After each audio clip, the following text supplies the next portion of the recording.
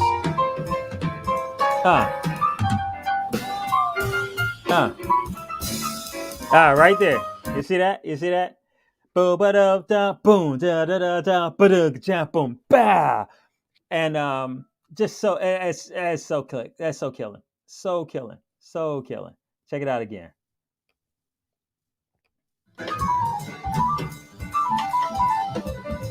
Uh-huh.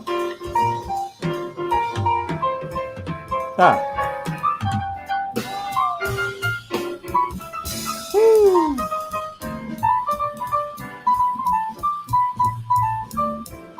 There you go again with them quarter notes. And then look at the bass player. Shout out to Corcoran Hope, who's the bass player there. That's one of my homies from Washington, D.C.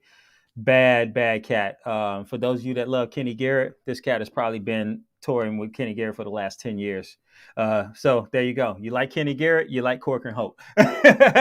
You love Corcoran Hope because he's one of the cats on the records and on the tours and his performances making this shit happen. So there you go. Or that stuff happens, excuse me. Yeah. But watch what he's doing. Playing those top end notes, those higher register notes. And the whole time that quarter note is getting real tight. And then when Jeremy finally plays those eighth notes, it's just beautiful. It's just laid out beautifully. Check it out.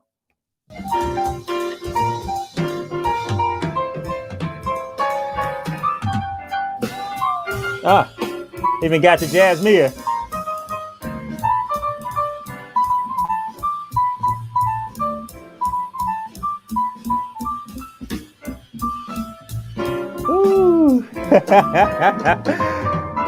Oh my God, those cats are swinging. They're just swinging the stage into the ground, man.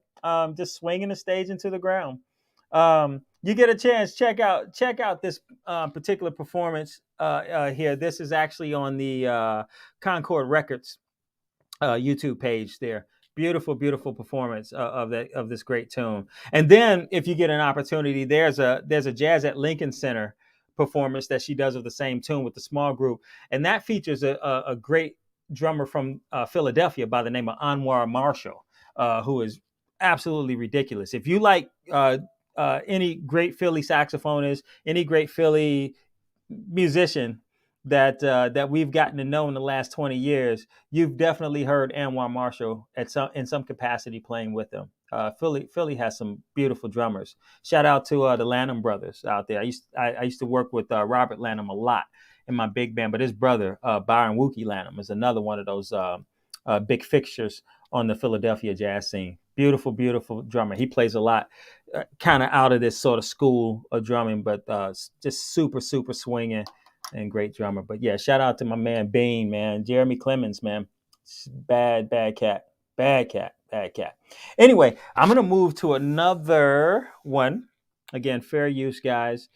I'm going to move to another one here. And this particular one is her doing a jazz standard entitled I Remember You. And I want to focus on a couple of note choices that she makes during her solo, and a couple of lines and phrases that she uses in her solo that are just really, really awesome. Here we go. Let me look for that.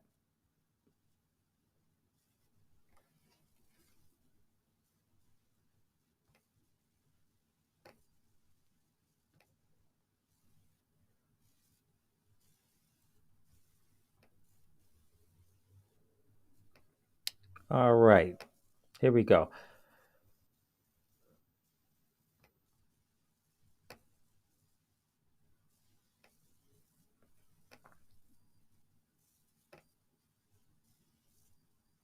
Cole, he's my Get miracle past the child. commercials. So how does your miracle child get cancer? All right. So before we get into this, the way she sets up the tune here is she's using what's called a rubato approach up front. And so basically, it's just very slow, with little regard to tempo, slightly dictated. Okay, because we're trying to approach playing out of time and out of tempo, so that we can express certain things. In the operatic world, we kind of approach this rubato recitative approach to singing, and so she kind of does this very free form, free flowing approach to singing the lyrics. Beautiful lyrics, of course. It's a beautiful jazz standard, and she does it in the key that most instrumentalists like to play this in. Most singers like to sing this in the key of G. She is singing this in the key of F here, which makes this very special, because if you were to sit in with her, she made it easy on the musicians, because most musicians know this song in F. So, shout out to Jasmia for being very congenial and making giving musicians a space to play on this tune that they're very familiar with. So, here we go.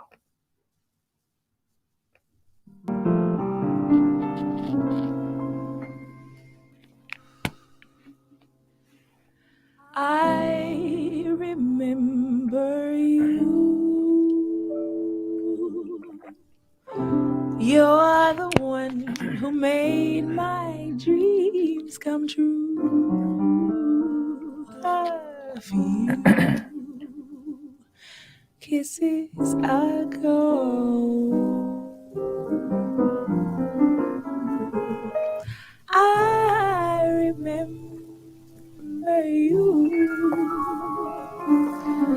You're the one who said, I love you too.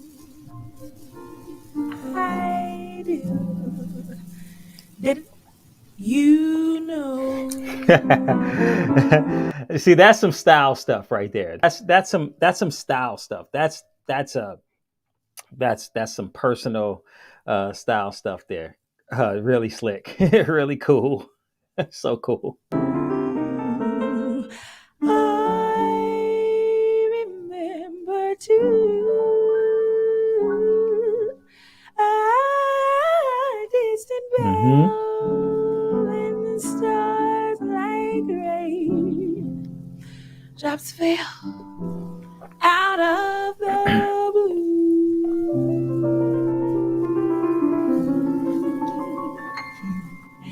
And when Nice. my life is through, and the angels ask me to recall the thrill of them all,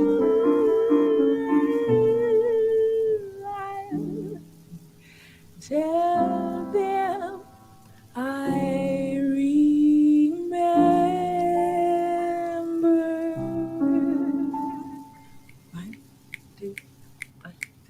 Oh, they go. They taking it up. You're the one who made my dreams come true a few kisses ago. I remember you're the one who said I love you too. I do, didn't you know? I remember too. A distant velvet side like a angel fell out of the blue.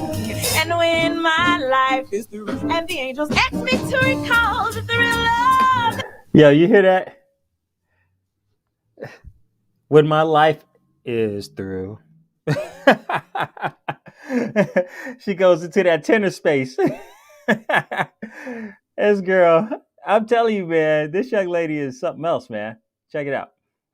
Like a angel fell out of the blue. Right here. And when my life is through. Oh, that's that Carmen McRae stuff, man. And Sarah Vaughan kind of stuff, man. That be hitting them low notes real quick too, just picking them out like a sniper. Oh my gosh, she's ridiculous. And when my life is through, and the angels ask me to recall the thrill of them all, that's when I'll tell them I remember.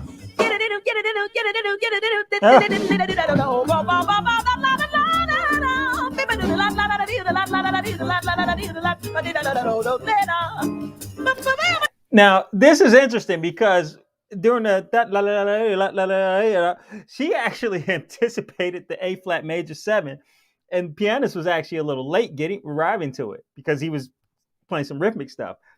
And so her harmonic awareness is just insane. She's gonna do something that she's gonna sing something that I hear a lot of instrumentalists play, and it's a really hip line. And yeah, we're gonna talk about it. We're gonna get it. We're gonna get it. Check it.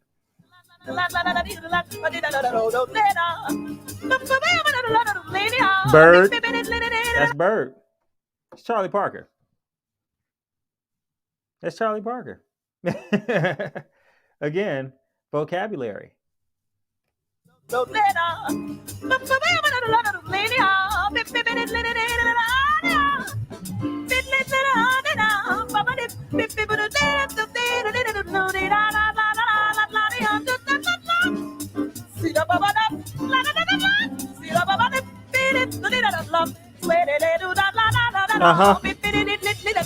Here it comes right here.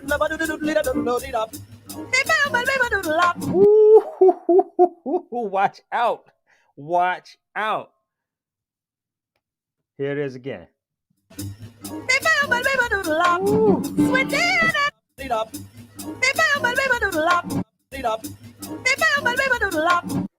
So that's basically all of the notes associated with that A flat major 7 there.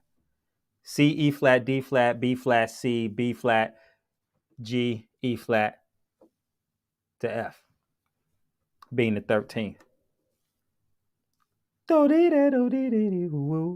So killing. Check it out again.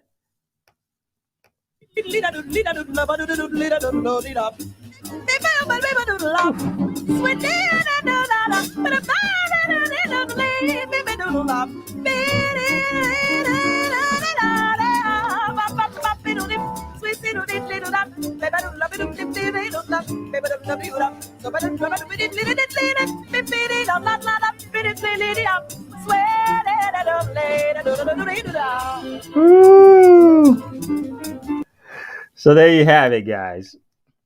The great Jasmine Horn. Yeah, just so much. She's again her vocabulary, her vocabulary and her harmonic approach is just insane. She's just really got so much stuff together. So much stuff together. All right. We're going to move on here. And I'm going to have to streamline everything from this point on. But I wanted to get into discussing a very well-regarded, well-known record company and distribution, record and distribution company called Empire Records. And before I do that, I want to talk about their relationship to the late, great Young Dolph. Young Dolph was recently killed in the month of November here. And unfortunately, here we have another situation of a young gentleman, young Black American man that was unnecessarily killed by violent means, and leaving to mourn his memory and mourn the loss of him, two beautiful children, along with other family and friends and people that worked with and for him as well. There were a number of artists that were signed to his own, I think it's called Paper Route Entertainment Records, and so they're kind of left stuck. Everybody has to kind of pick up the pieces now that he's gone. So there's here we have another person that may have grew up pretty rough and made some tough and rough decisions that may have impacted his life negatively, and then he was able to overcome that and was able to find music and punch his own ticket in the music world. And unfortunately, that brother was unfortunately taken from us prematurely, supporting another Black business in the area that he supports on a regular basis. And it's just very unfortunate that it had come to that. Before I get into that, I won't spend too much time talking about the events that took place that ended his life. It's that information and what we know so far about what happened that fateful day that he lost his life has been sensationalized enough, and so I don't want to contribute any further to that. So I'd rather just kind of talk about. I'd rather just kind of offer a rebuttal to a lot of people that had issues with his record company / distribution company, and that's basically all I'm going to do with this here. So a little bit about Empire Records. That company is really a distribution company. It's not really a record company, but it's a distribution company for independent artists. So usually what happens with distribution companies, and most of you already know this who are involved in music, who are using companies like, what is it? Not Indiegogo, I'm sorry, that's a crowdfunding organization. Like, I think it's Reverb, TuneCore, DistroKid, CD Baby. This is another one of those kinds of companies, except they deal primarily with rap and hip hop artists. Because of because of its business practices and its business model, the way that it's set up to do business with said artists, it actually ended up being a very good conduit for restarting a lot of independent artists who were signed to record companies but became legendary artists and now had become independent. It helped restart a few of these people's careers in a major way by putting out classics, modern classics now, people like Fat Joe, Remy Ma, Papoose, and then leading up to people like Mo3, Kendrick Lamar, and then of course the late great Young Dolph. And so one of the business models that they have is the 80-20 split, or at least they started out as having the 80-20 split that benefited the artist, which is unheard of. And this is back in 2010. So we're talking 11 years ago. This was unheard of. The most popular deal for artists that were on the road to a high level of success then, you had two ways of doing this. One was to stay independent and use what's called artist share approaches to funding said projects. I know about this because that was also the way that a lot of jazz musicians as well as classical musicians were able to fund a lot of their artists. And these are usually people who have a particular high level standing and high level of notoriety in the jazz world and classical world. But it really benefited them because it gave the fans as well as supporters that may not even been fans, but they were supporters of said artists. It gave them an opportunity to directly support projects, not just the music itself or not just them when they're on tour, but specific projects, to be in on the projects and the production thereof of those projects. So this was a very wildly popular platform that was also starting to show its face in the rap world as well as the traditional hip hop world. So you had people who were, and then this enabled very artistically adventurous projects to where you're starting to fuse classical and chamber music with hip hop and with rap and stuff like that. This gave artists an opportunity to try hybrid and not and off the beaten path approaches and projects there. So it's really cool thing, and it still is. It's still something that that still happens. We call it crowdfunding now. And in addition to calling it artist share. And then you also had what was known as the proverbial 360 deal. And the 360 deal basically gets a lot of, I could say, warranted criticism, not only from artists, but also from record executives now, from what we know from 360 deals. But the way that basically went was that record company funds an artist project and touring, funds an artist's initial project and initial touring through a strategy of paying for a lot of things. The money's exchange a lot of hands. It goes in a circle. And then at the end of the tour, at the end of the promotional tour, and at the end of the project and the music videos and all this stuff, at the end of everything, once you get done with everything, the money comes back to you, whatever's left of it. Then if there's any profit by way of selling records, ticket sales on promotional tours, and so on and so forth, then you basically recoup the residual and leftover monies that are left over for you, and then you just do it again in exchange for stardom. Okay, so at this point, you're going to be a star. So we do this, but by the time it gets back to you, we've made so many millions of dollars. You're gonna probably make hundreds of thousands of dollars, or if not millions of dollars yourself. It has been said. I don't do a whole lot of pocket watching of a lot of people and what they're doing, but it has been said that was sort of a particular format that Nicki Minaj had started with as a solo artist. I don't think she has that type of a deal now, because she's a megastar now. So she basically is probably given whatever she wants at this point. But I'm sure she did a lot of independent things and a lot of independent investing as well to sort of offset some of those costs so she could keep more of the money. Nicki is a very smart young lady. So, and I've heard her suggest this in interviews before as well. So the purpose of the 80-20, back to Empire Records, the purpose of the 80-20 split is to offer professional flexibility to the artist. Now, people are suggesting in the recent happenings of Young Dolph's murder that Empire Records needs to be investigated, because they engaged in a practice of its artists that is not done often. It's rarely done, but it's not unheard of. And it is something that is done a little more than people think.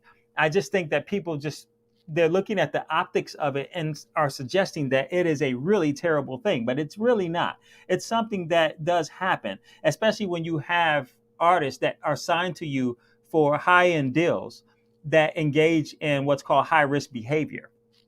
And I'm going to pull up an article that addressed this from like 23 years ago. But it is a practice that still is around to this day. It is not an illegal practice. It is something that definitely the record company is definitely and well within their rights to practice. I'm not arguing that it's a good thing, and I'm not even arguing in favor of the record company for doing said practices. But I'm just pointing out realistically, the reality is that this is a legal practice.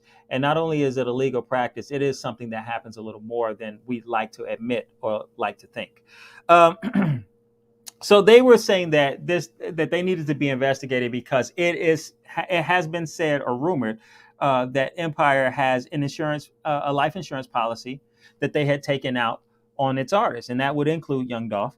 And in the case of their demise. But what people have to understand when this happens, because being in the rap side of the industry, there are a lot of things that can happen to artists that may cause their early demise. And this is not just going out and getting shot. This can be drugs. This can be overdoses. This also hits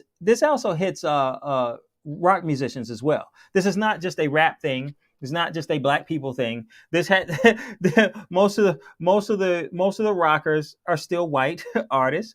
There are some black rockers as well, and there probably were life insurance policies taken out on groups like Living Color, but I don't see them as having a lot of high risk behavior, and they weren't necessarily. I never heard of any drug addiction associated with Living Color, so that may not be the case. It may be the case, but it may not be the case. But with the Smashing Pumpkins, for instance, there was. In fact, there's a wonderful song that was actually dedicated to the keyboardist Josh Melvoin, written by the great Sarah McLachlan, as a result of his addiction and what ultimately killed him in a hotel room. That song is Angel.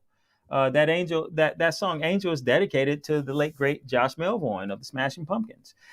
So I would not be surprised if I were to hear that the company that represented them probably had a life insurance policy not only on Josh but on the regular members of the band, because he was mostly a touring artist that would go out with the band on tours and stuff. But as a result of this, he and the drummer ended up going into a heroin sleep, and the drummer woke up and Josh did not, as unfortunately.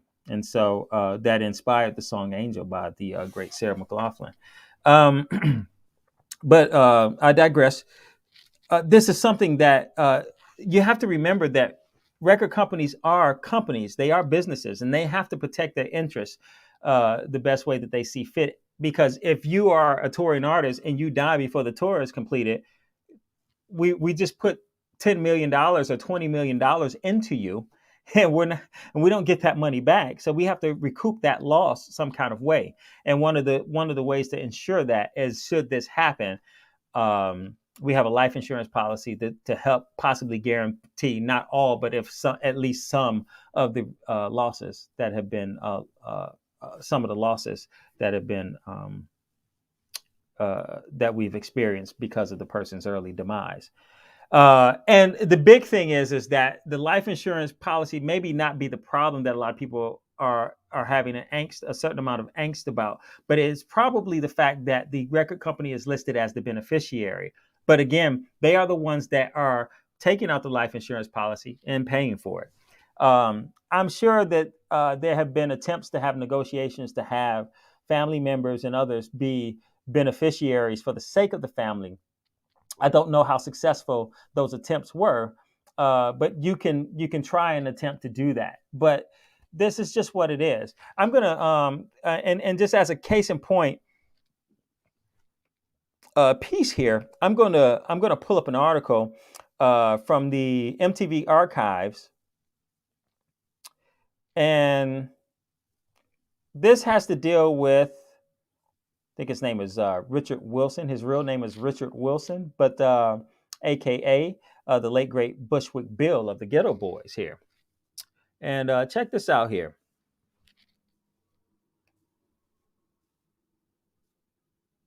Let me go back.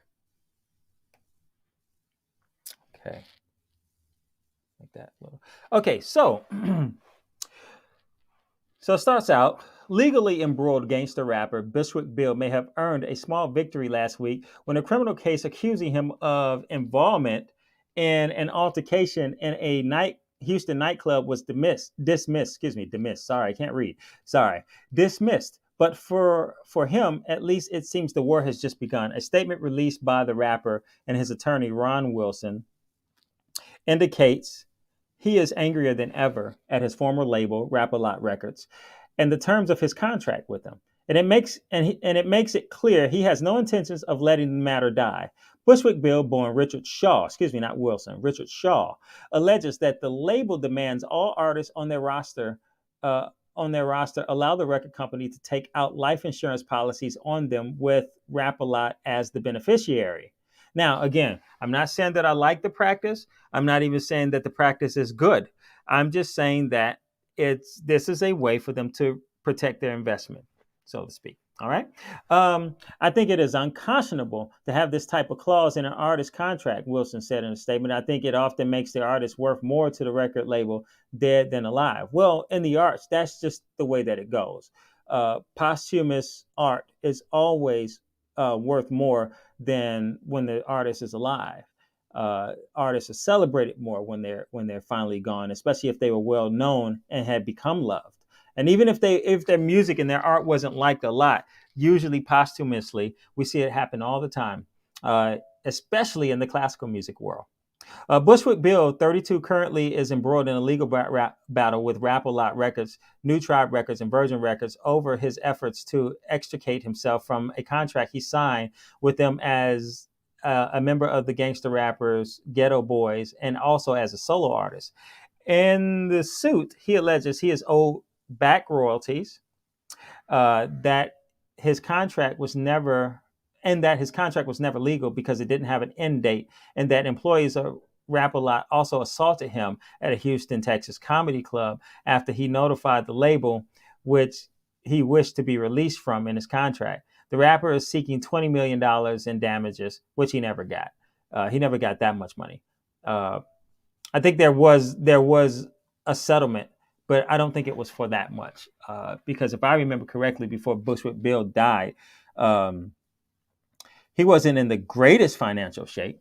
I don't think he was in terrible shape, but he wasn't in the greatest financial shape. But anyway, the alleged Houston altercation was the basis of the dismissed criminal suit brought against the rapper. Last month, Bushwick Bill released No Surrender, No Retreat, first album on his Lickety Ghetto Boys Dollar and Cents Entertainment label. It features raps from Bushwick Bill and a number of artists on the label, such as Fifth Element, Combat, and In My Hood. Let me move down here. Let me get into there are a few entertainment attorneys that weighed in on this. One thing I'm gonna suggest here. Let me see here if there was. Oh, okay. So on one podcast, one person mentioned, it's not mentioned in this article, but one person mentioned that this life insurance policy is something that is in the fine print, and her and another content creator just kind of shrugged that off as if that's no big deal. No, that is a big deal. You always read the fine print. You always read the clauses through the clauses in your contracts. And here's the other thing, people, when you're engaging in large contracts, don't be going there signing those contracts by yourself and with your team. You need to have full legal representation. You might even want to have more than one lawyer. You just pay them to go down and represent you, read through your contracts with you, and show up for the signing of your contracts with you. Do not go and read and sign contracts by yourself.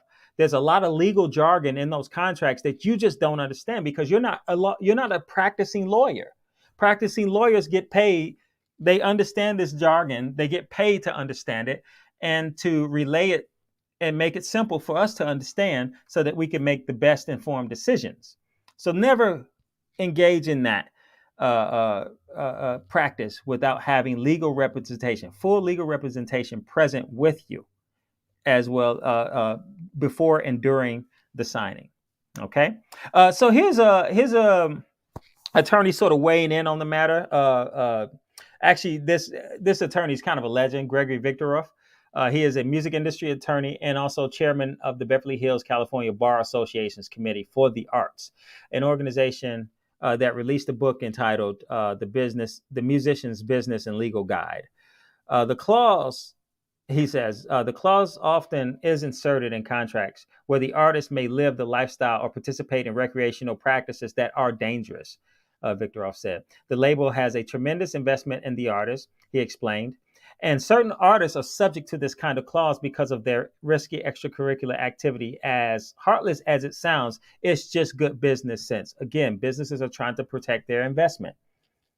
Bushwick Bill first made his mark on the national hip-hop scene in 1988 as a member of the gangster rappers, the Ghetto Boys, an ensemble that also included Scarface, born Brad Jordan, and Willie D, born Willie Dennis.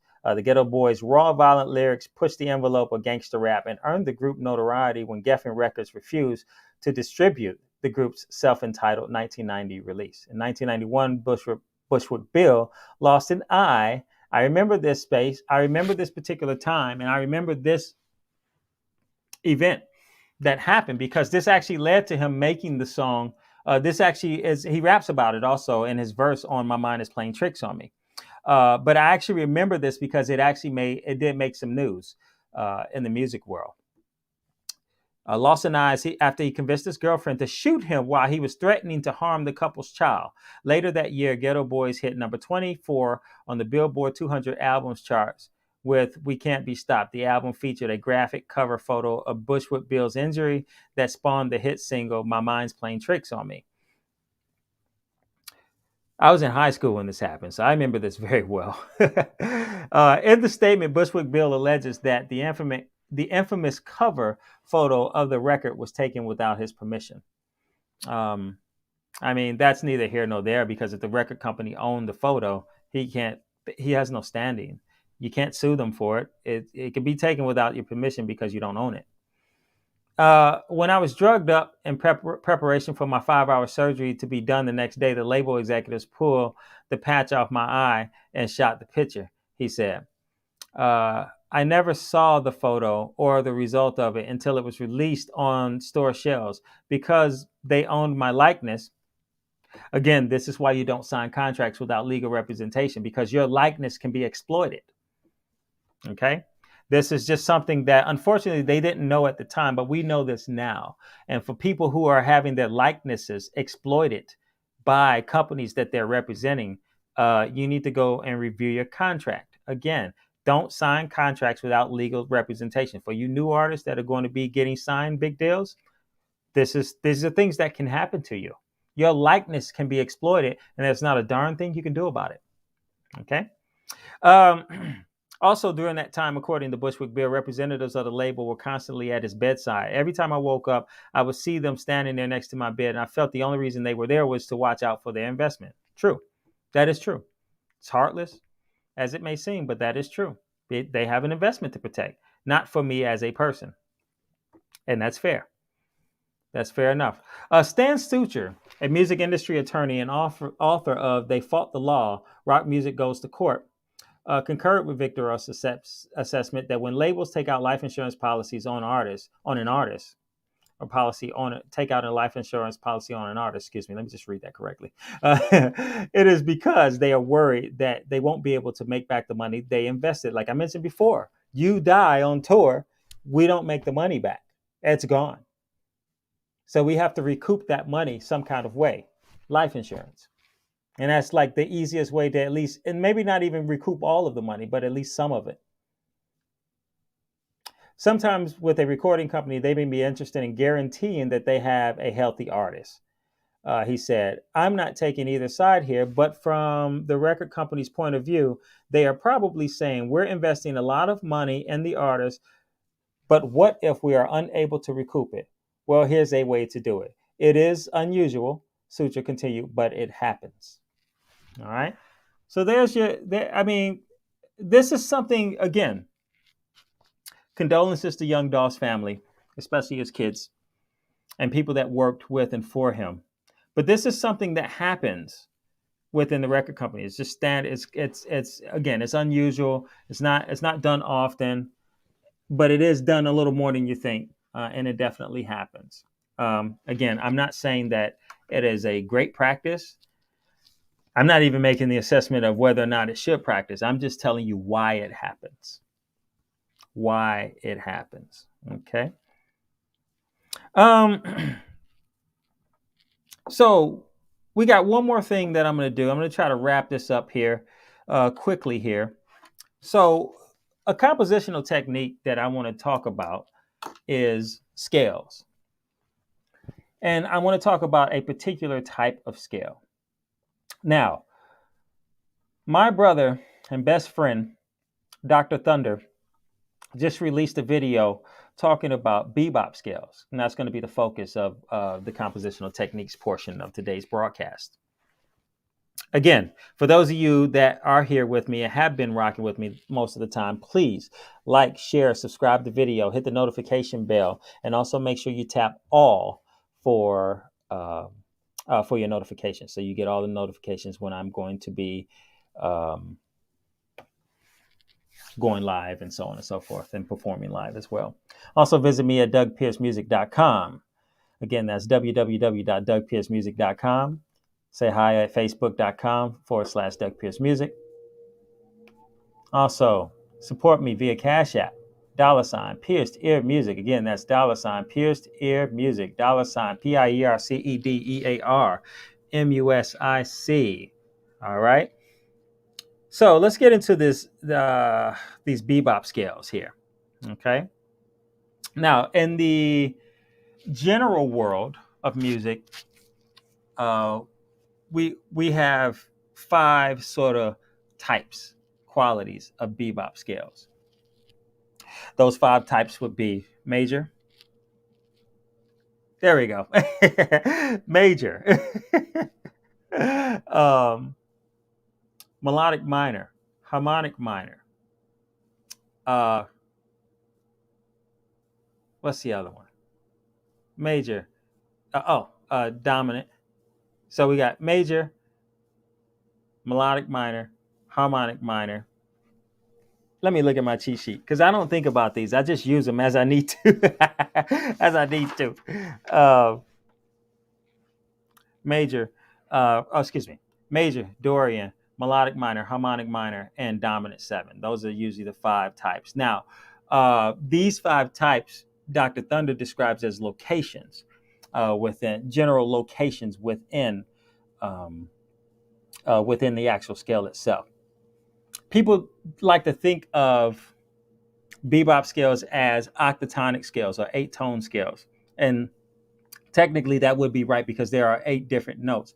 But in terms of function, they aren't necessarily octatonic scales because in an octatonic scale, every note associated with that scale is usually thought of or seen and can be seen and treated as either a chord tone against harmony, against functional harmony and non-functional harmony, a chord tone or a color tone.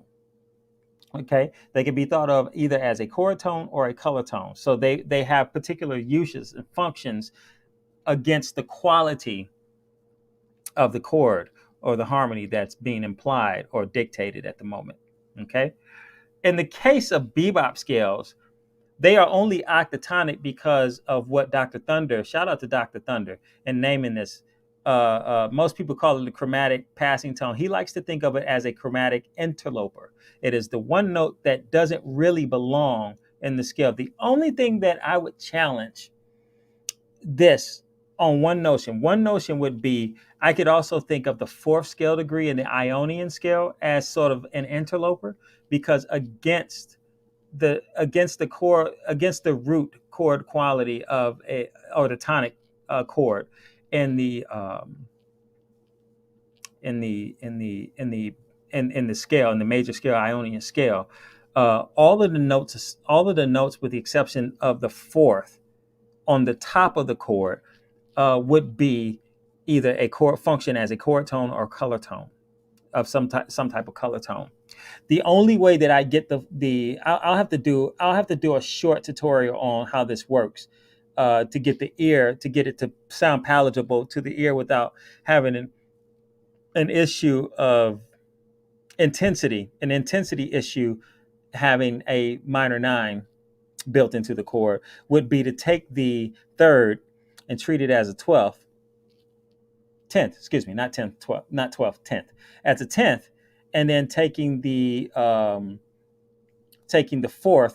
or the 11th and not treating it as the 11th but as a 4th, so it act as a suspended 4th, and then you have a major 7 interval there, which is a very rich sounding interval.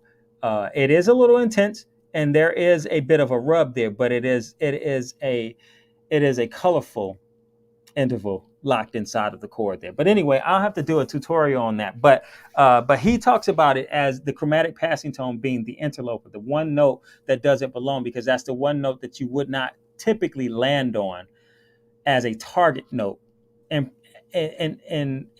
during an improvised solo or during improvisation. It's a note that you would use it as such, as a passing tone. So it's the interloper, as he so vividly describes it. Go over and check out his page, Dr. Thunder, DOC Let me, you know what? Let me just write it like this. DOCTOR, thunder. And I think it'll come up if you just put it like this.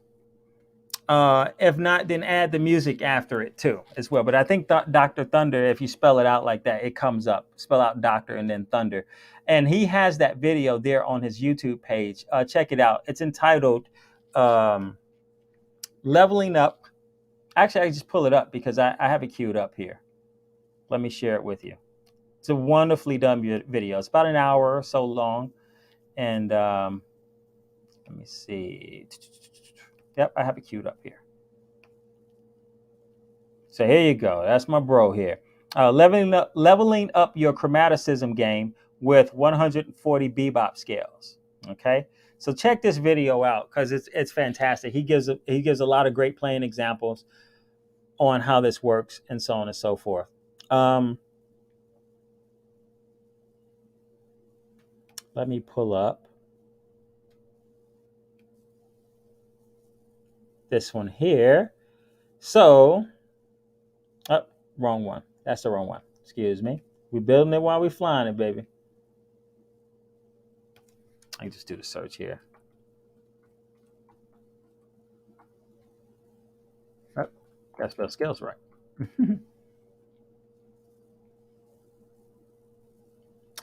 The five types of bebop scales.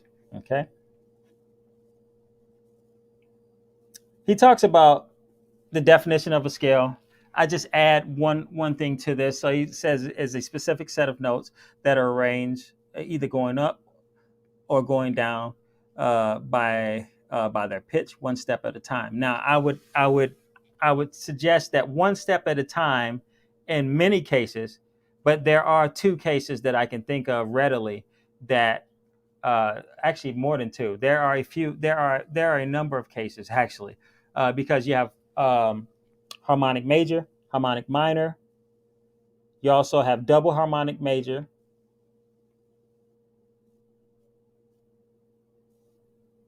Or the Byzantine scale.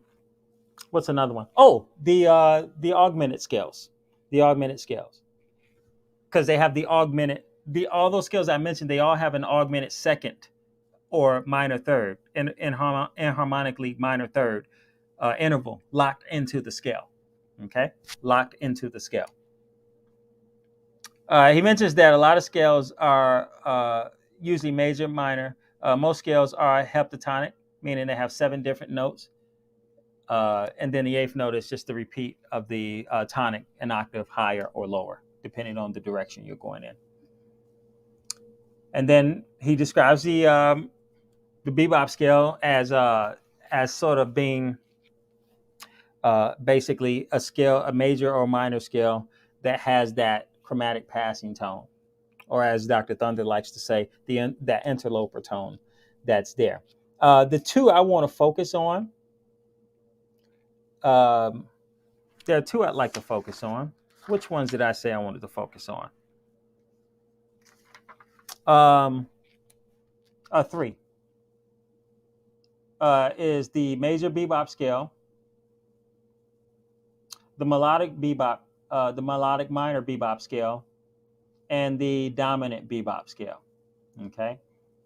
And before I go to, if you guys are able to see this, but I'm going to go to YouTube one more time and I'm going to pull up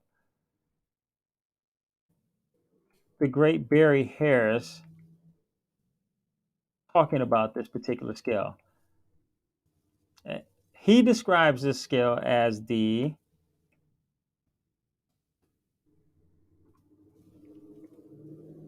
diminished sixth scale. And that would be seen as the bebop major scale. So let me make sure that's sharing. Give me 1 second. I'm going to stop it for a second. And then I'm going to share that particular tab. Here we go. 1 second here.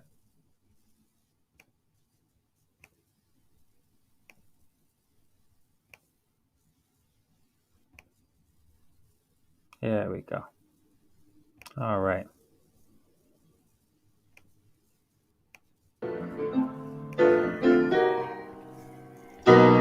Let's see.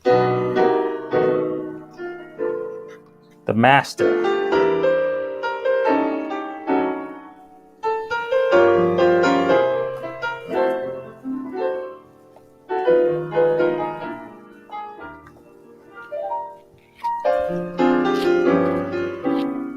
Boblin, that all right? Oh, thank you, Boblin. He said perfect. See, I bring my theorist. theorist along to guarantee that I'm right. Nice. Boblin has been, he's my theorist. Anything I do is right. Right, Boblin? Because I study with Boblin. Right. Oh, but you see, little chords, they're so pretty, man. You learn so much from little chords. You cats should learn. Okay, let's talk about the 6 diminished scale now. Because we have, these are, some people here are new from last year, right? This is. You'll hear the master teacher, the great Barry Harris, talk about the reason why this chord is so important is because it's got a couple of things locked into it. He describes it as a scale of chords. It literally is a scale that he thinks of being put together by 2 chords that comprise this scale. The first chord is the major 6th chord. So in the case of C, C, E, G, and A natural.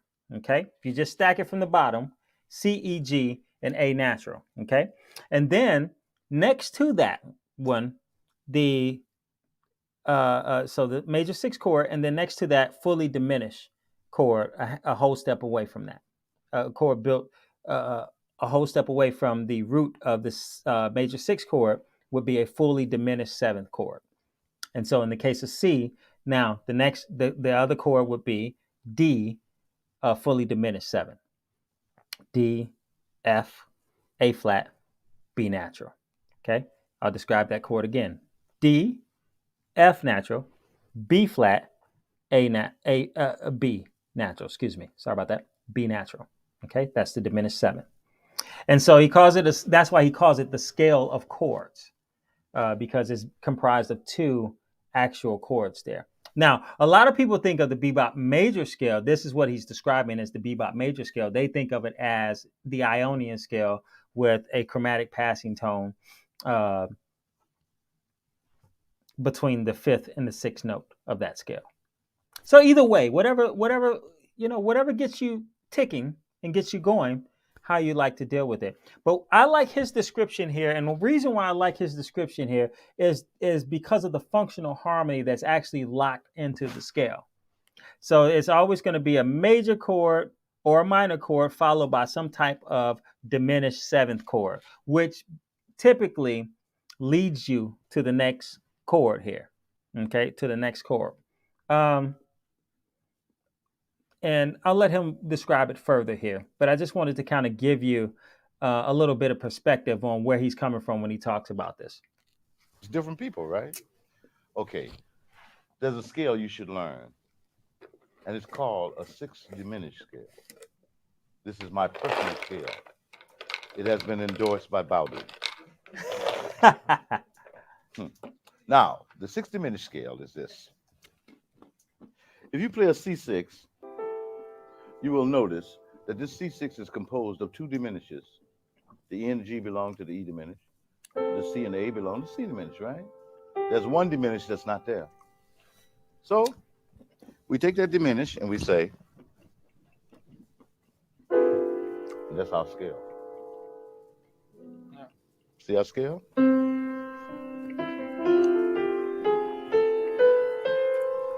See?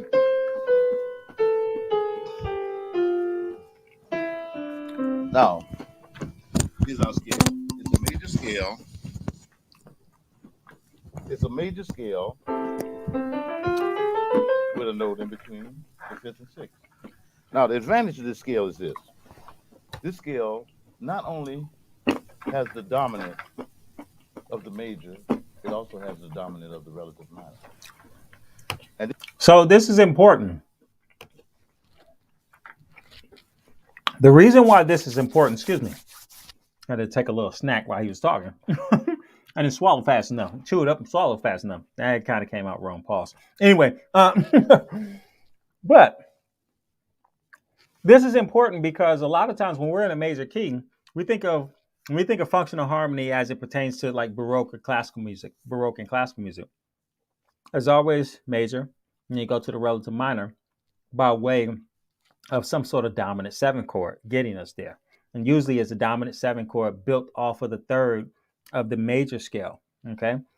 And we use what's called modal interchange to bring those notes, to alter the third mode of the major scale to turn it into a dominant 7 chord. However, in the major scale, and particularly this major bebop scale or diminished 6 scale, you have the dominant 7 chords that are already necessary to take you to the 6 chord. And he's getting ready to set this up and knock it out of the park here. Check it out. And then you have a scale of chords. Well, I was talking about before, a scale of chords. And you should know the scale is chords.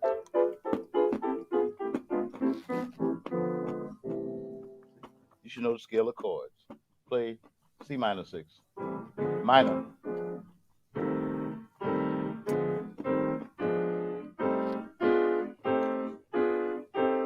Okay. Do it intense. C, E flat. Like. Now here. Oh. So this would be the melodic minor bebop scale. But again, he's describing it as the minor 6 diminished scale. Do scale. Scale. That was right. No, that was right what you did, and you couldn't stand it. No, A flat and B you should have. You should have A flat. You should have had A flat and B. Play that scale. No, you should. Did you have the A flat? No. You have it right. You did. Hey, Louis, hold on. Watch the scale. Think about the scale. C 6 diminished. After G comes A flat. Every time. Mm-hmm. After A flat comes A. Every time. Now play my scale. Play. This is the technique of the actual scale. After G, A flat. That's the chromatic interloper in the scale, as Dr. Thunder describes. Okay, that's the chromatic passing tone. After A flat comes A. After G comes A. See, that's what you forgot. You got to remember. After G comes A flat. Now you take a chord. Play the major 6 diminished scale. Just play the scale. Back down. Go contrary from C. Both thumbs on C, middle C. Contrary.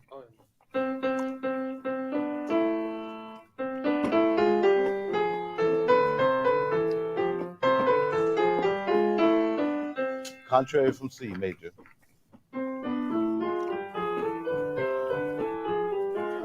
Make it minor.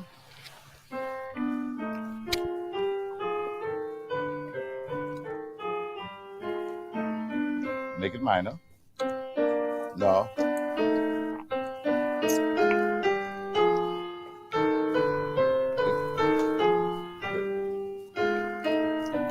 It's the exact same scale. All you do is just flat the third.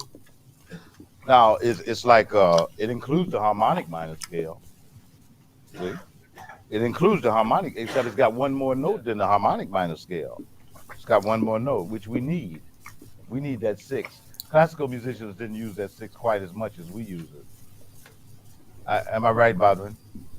When I say the 6 was a funny note when you think of they didn't use it that much, did they? Just as an added note. See, but in this is in the scale. Play that again for me.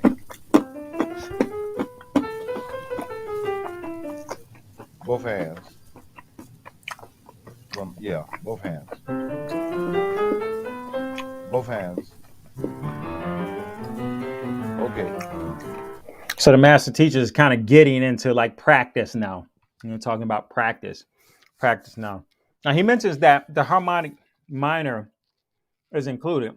It is, but there is an approach to playing the so-called harmonic minor bebop scale. And let me go over and show this one to you, what that looks like.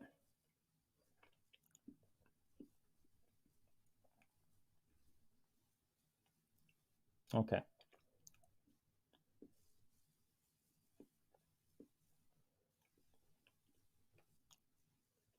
I'm going to share this page specifically.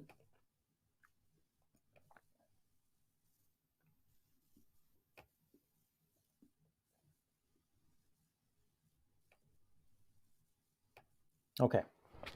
So this is just the normal harmonic minor scale: C, D, E flat, F, G, A flat, B natural. So this is the sort of skip that I mentioned here, the augmented second, or minor inharmonically the minor third to C. All right. Now, with this one here, they call this the bebop harmonic minor. The interloper is B flat. See, a lot of people would easily start to think that it's the leading tone, because the leading tone has a stronger pull to the tonic. But no, in this case, the interloper is not this one. It's the flatted B. It's the B flat. Okay. So what he's talking about is the actual harmonic minor scale being locked into the melodic minor bebop scale, because this would normally be spelled, for the sake of the D diminished, it would be spelled A flat to A to B natural and to C. So what he's talking about is the actual boom, boom, and then you put C, A flat, B, omit the A, and then C. He's talking about the actual regular harmonic minor scale. So in sound, orally, it is locked in there. It's sort of it's like the uniqueness of using harmonic minor, 6 mode of harmonic minor over A flat diminished major 7, instead of just using A flat diminished, the A flat diminished scale, but using A flat starting on A flat and playing the C harmonic minor scale starting on A flat. I use it in a composition of mine this way, because it just felt a little bit better orally this way. It's not a true diminished scale in spelling, but in terms of function and sound, it definitely has a place there. All right. So that's a little bit. That's pretty much going to do it for this sort of talk on compositional techniques here. For those of you who want to check out this as sort of a handy dandy tool to have, let me link it up for you, and I'll create that for you. Let me stop sharing here. Come back. I'll create that for you here. And let me show you that one. All right. So that's the link to that, hellomusictheory.com/learn bebop-scales/. All right. And then for those of you that are, again, interested in leveling up, here's the link for that. Leveling up your chromaticism game with 140 bebop scales. Let me get that there. And I'm going to add that. And then that's the link to that one there. All right. And that is courtesy of the great Dr. Thunder. So go to his YouTube there and subscribe to his YouTube channel and check out his videos. A lot of great conversations with beautiful musicians there, as well as a lot of just great content creators in the YouTube space. Okay. And then for those of you who like to check out the Six Diminish video, you could just do a search for that. You could just do a search for that. Go to Google. I mean, not Google. Go to YouTube, and then just put in the search tab sixth diminished scale. You put it in like this. That video will come up.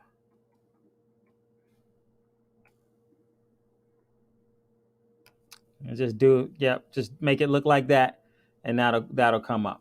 All right, that'll come up. So, so with that being said, I'm gonna go ahead and get on out of here. And I'm gonna get on out of here. And those of you, before you leave again, please visit me at www.dougpiercemusic.com. Come over to Facebook, say hi to me, facebook.com/Doug Pierce Music. Also, you can support the channel, support me via Cash App. We'll get the Patreon going here as we get going. We're building it while we're flying. So we'll shout out to KS there, the Godfather. We're building it while we're flying, baby. And you know, that'll be coming very soon. So I'll give you guys, I'll keep you guys posted on that. But in the meantime, if you'd like to support me in what we're doing here, please, Cash App, $ Pierced Ear Music, $ PIERCEDEARMUSIC. All right. It's been real, but I got some more music to go create. So again, thank you all so much for coming to hang out with me. And I really appreciate you guys. Those of you that, you know, came by just to say hi. Again, love you cats. Thank you again. So with that being said, we're going to go and get on out of here. Again, thank you guys so much for hanging with me again. And without further ado, take care, everybody.